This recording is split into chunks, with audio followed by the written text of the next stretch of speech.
So New York City is enormous. There are 8 million people that live in the city and 11 health and human service agencies in order to serve this population. So what that might mean is one resident trying to apply for all of the benefits that they're eligible for might have to go from agency to agency to agency just to get signed up. And the people at the front lines of all of this service delivery are caseworkers. They're the ones who screen for benefit eligibility, and they're also the people who visit clients in order to ensure their well-being. So caseworkers face a few challenges. For example, imagine that you are a caseworker and you have a client come in without a birth certificate that they need in order to sign up for a specific service. Missing information is one of the biggest causes of incomplete applications in the city. So you might have to deny your client services, and that's one more night that they might have to go without something like stable housing for them and their family. So New York City has done a tremendous amount of thinking about how to bring modern data practices and modern technologies to our service delivery. One solution that we came up with, actually, is Worker Connect. Worker Connect is a data integration tool that allows us to integrate case data from multiple health and human service agency systems.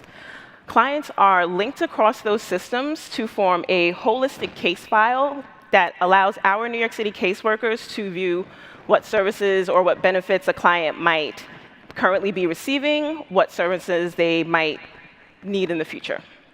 So this means that when a homeless family comes to New York City seeking assistance, we're able to connect them with shelter much more quickly. And I know there are a few lawyers in the room probably cringing. We are incredibly aware that this is sensitive data.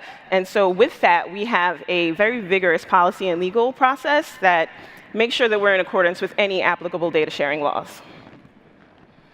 So to get to know our caseworkers, what their daily life is like, what their pain points are, and just the tools that they use, we were able to shadow and interview more than 50 of them. In fact, we got to shadow some caseworkers at one of the largest hospitals in the country, and we were able to watch these caseworkers as they helped homeless clients discharge from the hospital and go back seamlessly into the community. But as we were talking and shadowing a lot of these caseworkers, a major theme emerged. All of these caseworkers tend to be crunched for time. There were always more cases than there were caseworkers available. There were issues with duplicate data entry, and there were tech systems that were slow, buggy, and just difficult to use. All of this ended up in hours wasted and, more importantly, tired workers. So Worker Connect is one tool out of many that these caseworkers use. In fact, we have 4,000 caseworkers already on this piece of software.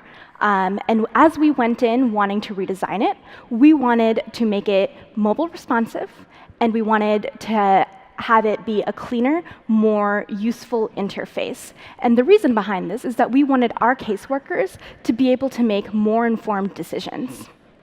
So my team and I got started working on our app. We were able to make some prototypes, we built out some mock-ups, and we tested it with our caseworkers and realized that they really liked it. There was a moment there that we actually thought we might be done ahead of schedule. But very quickly, we realized there was still a lot left for us to learn. So government legacy systems. Legacy systems in general are hard to integrate, they are hard to redesign, and they are overall just incredibly heavy. Our team at New York City was very committed to bringing user-centered design, modern data sharing practices, and agile development to Worker Connect. And the Code for America Fellows were really there to be an extension of our team and to help us achieve those goals. So once we were in New York City, we had to make a decision. Did we want to build out an app that was completely decked out, but one that didn't necessarily have a deployment date in sight? Or did we want to focus on making an app that we could get out to our caseworkers, even if it meant fewer changes for the time being? Well, we decided to focus in on smaller and more meaningful improvements.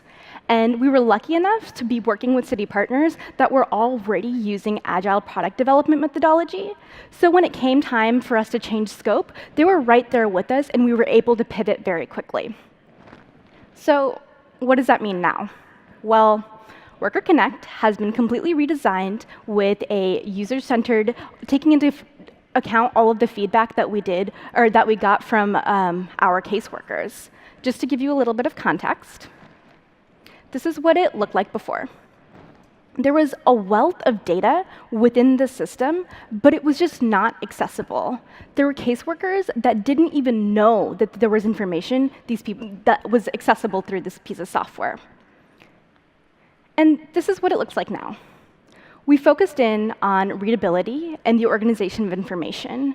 So we hoped that our caseworkers would be able to access more information more efficiently. And as I mentioned before, one large piece of a caseworker's job is going out into the field.